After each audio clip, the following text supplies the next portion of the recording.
to the Becoming You show with me, your host, Leah Rowling. Do you believe you are capable of choosing your future? Sometimes it takes just one person to believe in you, or you to believe in yourself. If you find yourself continuing to say, someday I will take better care of myself, only to continue living the same day over and over and over again, then you, my friend, are in the right place. I am your biggest cheerleader, inspiring you to become you on purpose and with intention. Are you ready to create a life you love? I'm excited to share with you some big ideas that you can use today to inspire, impact, and influence your life and everyone in it. The Becoming You show starts now.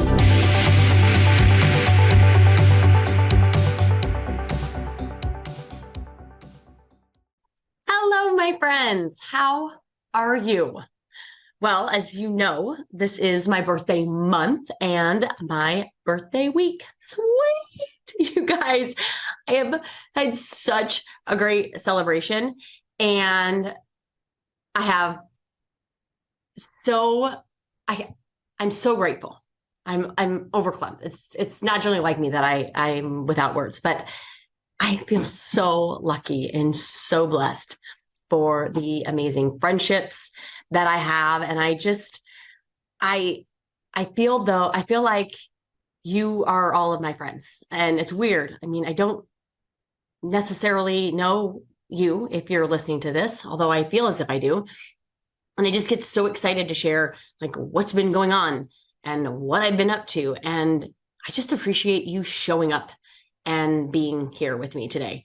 And I love hearing from you. So keep sending me messages, DMs, all the things.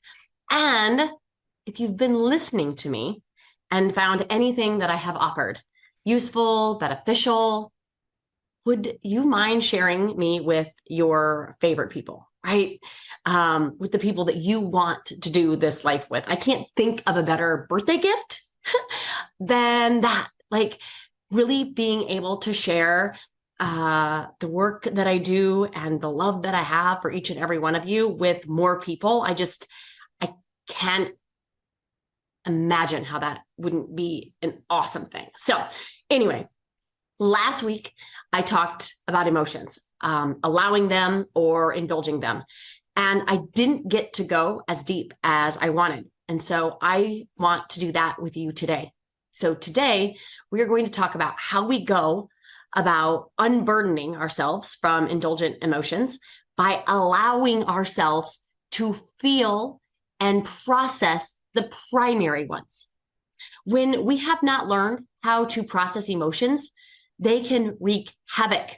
They can wreak havoc on your relationships, your progress, your success, and your overall life satisfaction, not to mention your health, which I promise is a podcast that's in the works.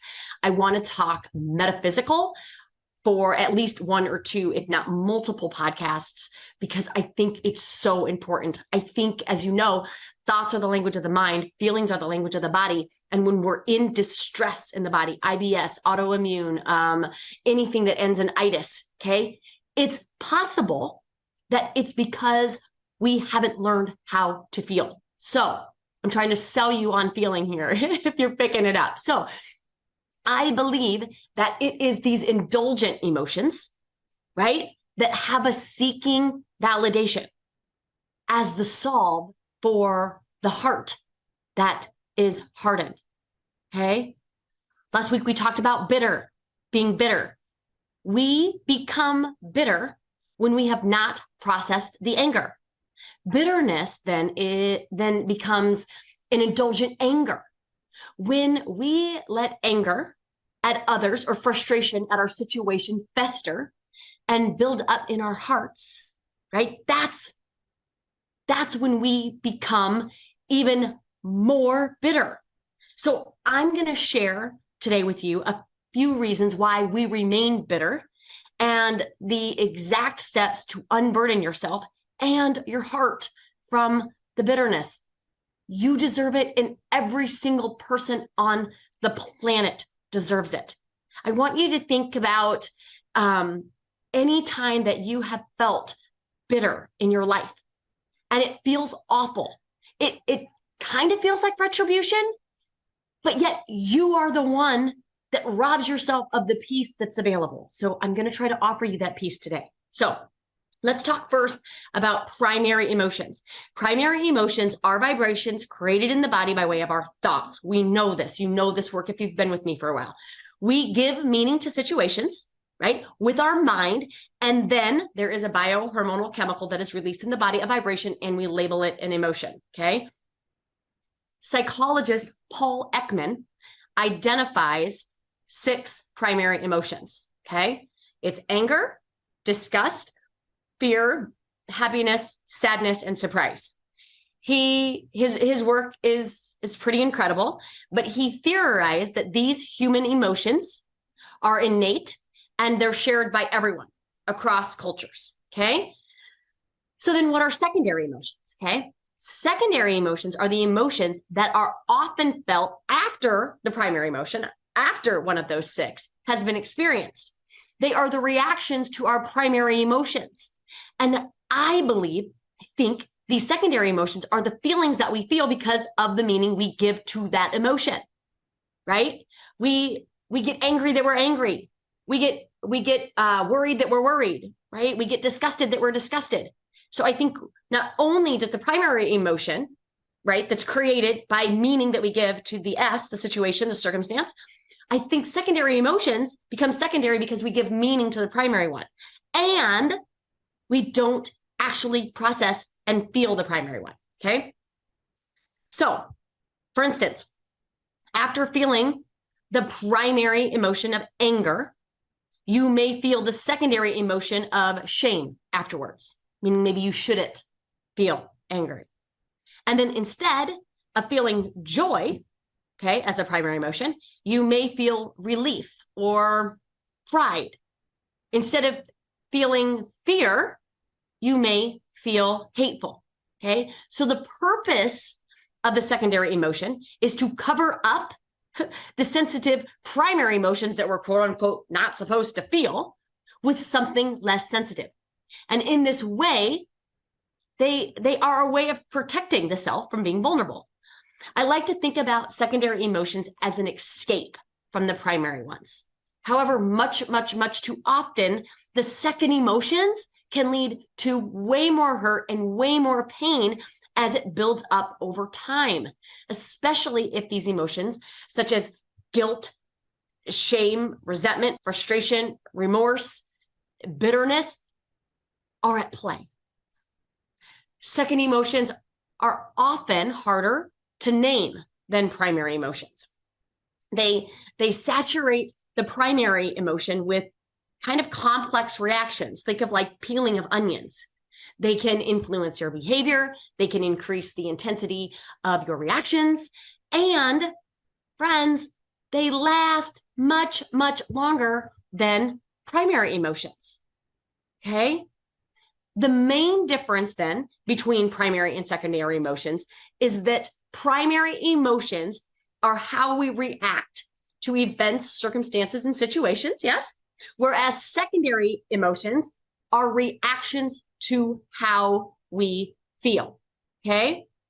So again, the primary emotions of anger and joy and love and fear and sadness, if not felt, create these secondary emotions that not always, but frequently enough create unnecessary suffering. Yes, even the positive emotions of joy and love. Okay? If we are not open to receiving either of these, we close off to it, which in a sense makes us experience the negative secondary emotions more deeply. Okay? So how do we go about solving for the resentment, the bitterness? That is what I want to talk to you about during the rest of our time together. How do we unburden ourselves from the weight of these emotions? Okay. Number one, forgiving others. Okay. It's not going to come as a shock to you, but many people equate forgiveness with forgetting that something happened altogether, or with saying that it was okay that it did. That's not what forgiveness is about. And many people claim that they have forgiven someone for something while in reality, they have not. What real forgiveness means is allowing yourself to be free from the resentment, from the bitterness of having been wronged, to then accept that something has occurred and to believe that you deserve to move on from it. It's to declare your independence from ruminating on how to get revenge on another person, to stop dwelling on how to make them pay for it, and continuing to let that corrode your emotional well-being. It is letting go in its healthiest, truest sense. Forgiveness doesn't minimize the wrongness of someone's actions. It just allows you to no longer be hurt by them by way of the meaning you make. Forgiveness is about being kind to yourself. It's not doing a favor for someone else, okay? I want us to really be clear, because I think some people are like, yeah, I'll forgive, but I'm never forgetting, okay? And so in the never forgetting part, we ruminate, we get better, and I don't really believe there was a true level of forgiveness there, because I truly think that when you forgive, right, and you let go of the emotion that you have binded to it, you wouldn't be ruminating it to the degree, to the level that you do, okay? Number 2, we need to forgive ourselves, okay? Even more kind is allowing yourself to move on from your own mistakes, okay? Regret, embarrassment, shame, and guilt from a single mistake can haunt you for years. And the ensuing negative thoughts and stress and pessimistic outlook can create a dynamic in which you view the world in a very bitter way, all because you feel that you are unworthy of feeling. As if punishing yourself by not forgiving yourself somehow ensures that the mistake will not be repeated. And we know enough from the research that this is just not true. It's not true of human behavior. Rather, it's the opposite.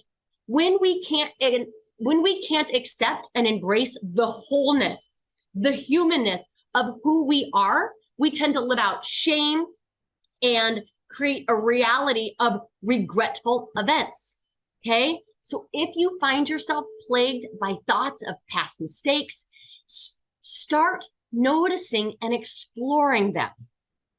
When are they at their worst? What feelings do they bring on? What makes them go away?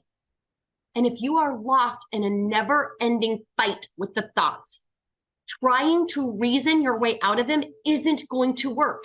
You can't solve an emotional problem with logic. So see if instead you can learn to accept their presence without endorsing their meaning. Okay? It might look like this. I'm having the thought again about the time that I was really cruel to my parents or to my spouse or to my kids or to whatever regretful and remorseful thought that you like to burden yourself with by not forgiving yourself, okay? Whatever that is. And then you can say, hi, thought. I hear you.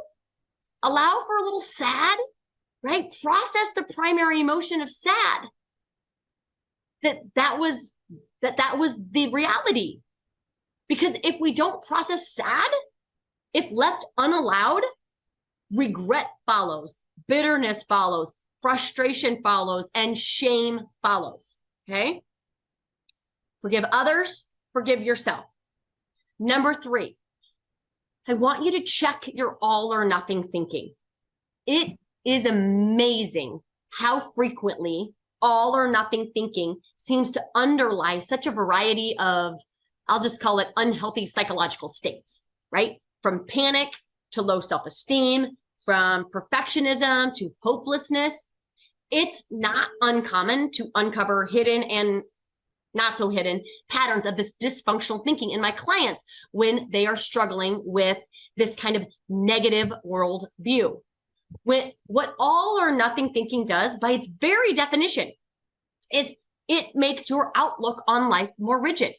It magnifies negativity by making it appear bigger than it really is. It keeps your mind focusing on what's gone wrong rather than what's gone right.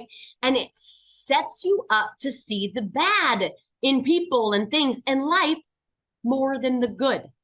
The news, social media has only intensified this all or nothing thinking because fear sells.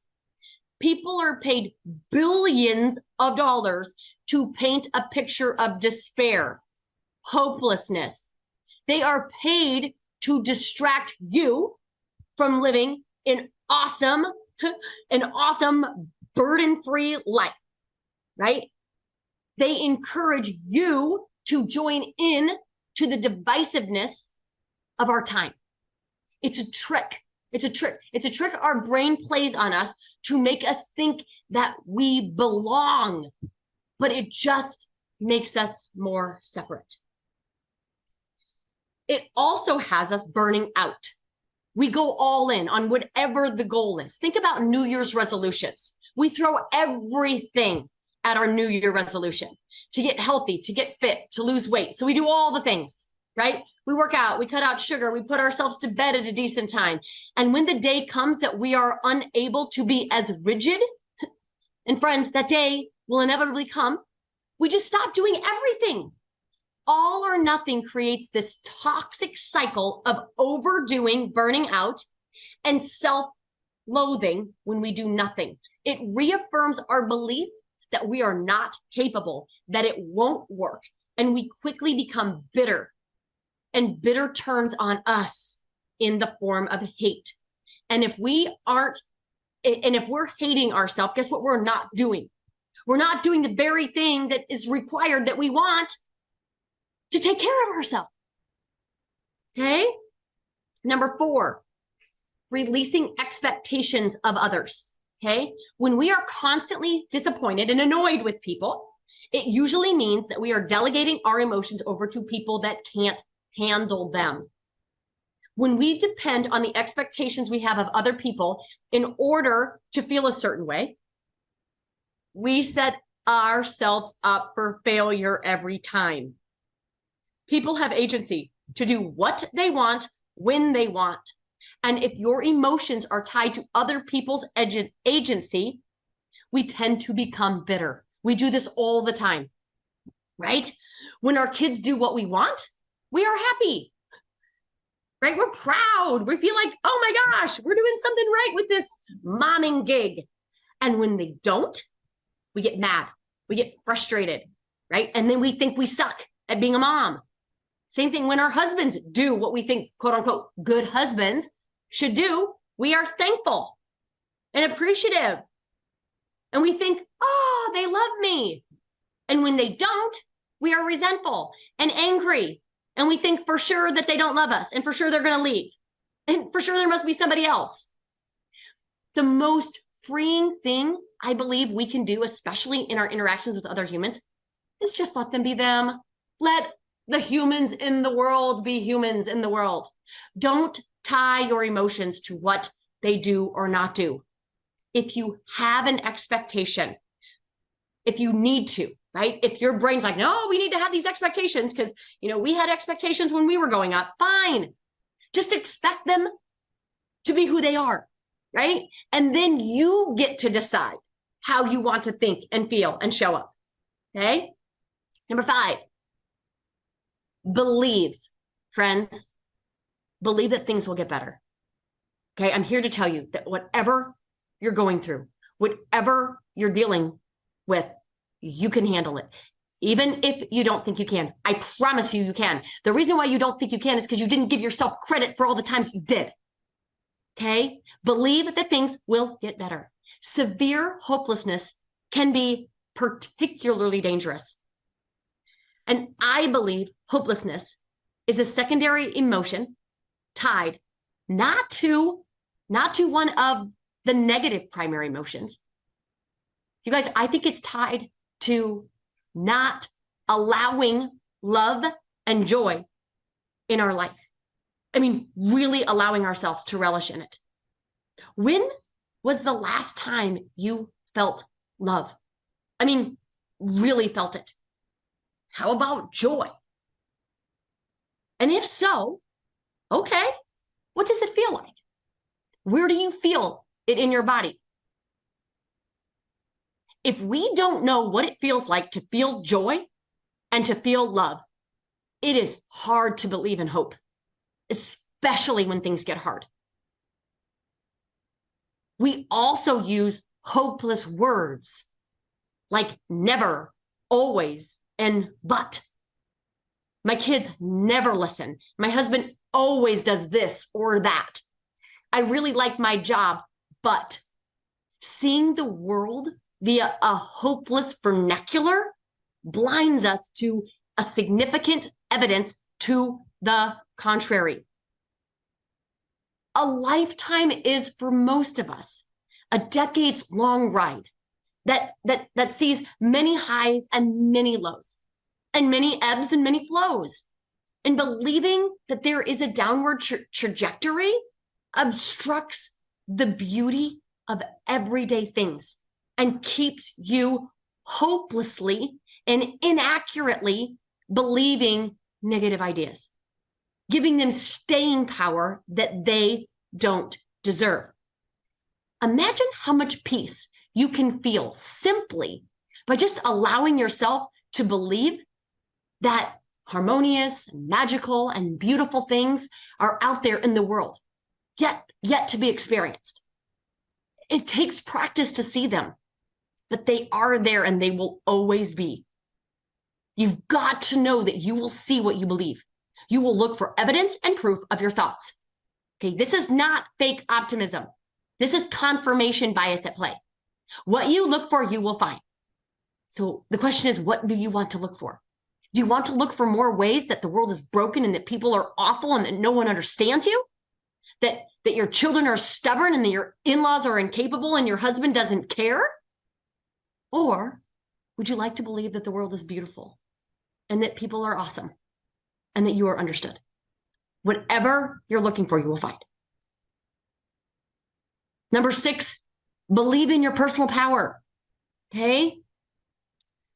Learned helplessness. This is first identified by Martin Seligman. I think that's how he says his name. Seligman. I think so, yeah. Martin Seligman talks about learned helplessness. He's got books, he's got podcasts, but it involves the belief that we just don't have control over our situations, even in cases when we do. And so we convince ourselves that we shouldn't even bother. Okay. This mindset has been shown to be correlated with depression and anxiety and worry. And it follows a period of time when they feel like they really didn't have much control over their lives, right? Perhaps while suffering from, abuse or neglect or what I like to call real adversity. But when the belief that we have no power persists after we, in actuality, have gained power back, we deny ourselves the potential to make our lives better. And we increase the likelihood that we view the world as an inherently awful place, convincing ourselves that we can't make a difference. And when we do that, we grow bitter and we feel alone. The more we can feel that we steer our own ship, that's this work, the work that we're doing here, right? That's this work of personal development, self-mastery, becoming, okay? The more we do that, the more we can build a life that suits us. So my question then is, are you underestimating your ability to get out of that unfulfilling job or find a partner that treats you well or develop a peaceful resolution to your years-long fight with your in-law? Okay? If you're underestimating your ability to have control over how you feel and how you show up in your life, you are doing yourself a great service. And you're increasing the chance of letting your mindset harden into a bitter one. And that bitter mindset is a very slippery slope. It is riddled in shame and scarcity, and it's really, really challenging to get out of. Okay? 7, we have to understand the myth of arrival. Okay? The myth of arrival refers to the idea, okay, that once you arrived at a certain point in your life, everything will fall into place and the life you've waited for will finally begin. Okay? But sometimes this belief that things will automatically get better once a certain thing happens can be nearly as damaging as believing that things will never improve, because the former sets you up for a devastating letdown when things actually don't get better. Okay. Once I finally meet the love of my life, my soulmate, once I finally get my promotion, once I finally lose those 20 pounds, once I finally sell my house and get a bigger house, or start my company or quit my job, then I'll be happy. I'll be happy. These are all common ways that we think, okay? Because we're attached to this myth of arrival. When we attribute our emotions to either our situation or our results, we disempower ourselves. Situations do not create feelings. Results do not create feelings. Our thoughts create feelings. So many people think that when I lose 20 pounds, that's the result. Then I will be happy or proud of myself. The results don't create your feelings. Your brain does. And when we don't know this, it robs us of the ability to find joy on our terms. It makes us miss the proverbial journey, right? Because we're so hyper-focused on the destination. Why? Because we think that the destination, once we get there, will feel better. We won't feel better. It's no better there. I promise you this is true. It's no better here than there. Okay? And worst of all, it sets us up for a huge crash when we realize that it wasn't those 20 pounds making us depressed. It was the fact that we were depressed for a different reason entirely that made us put 20 pounds on in the first place. Okay? I'm going to give you a couple more because my time is running short. Stop overgeneralizing situations. I wanted to take a peek over which one I wanted to do. I've got probably one or two more. Stop overgeneralizing situations, okay? One of the cognitive errors that Aaron Beck first identified as putting people at higher risk for worry, anxiety, depression, and it often manifests itself in believing that if you fail at one thing, you will fail at everything. This is kind of an offshoot of the kind of all or nothing thinking, but I want to offer it up to you in a way that it might be a little bit different. And if you hear me offer it up a little differently, you might be able to grasp onto this one. The tendency to overgeneralize, right, is to turn like a molehill, right, of a setback into a mountain, okay? It also underlies the thinking patterns of a lot of people who have pervasive negative views of the world around them, right? Sometimes this type of thinking can even look like paranoia, right? People will say, oh, give anyone an inch and they'll take a mile, or just about everyone will take advantage of you if you let them. See all these everyone's and always, this hopeless type of thinking.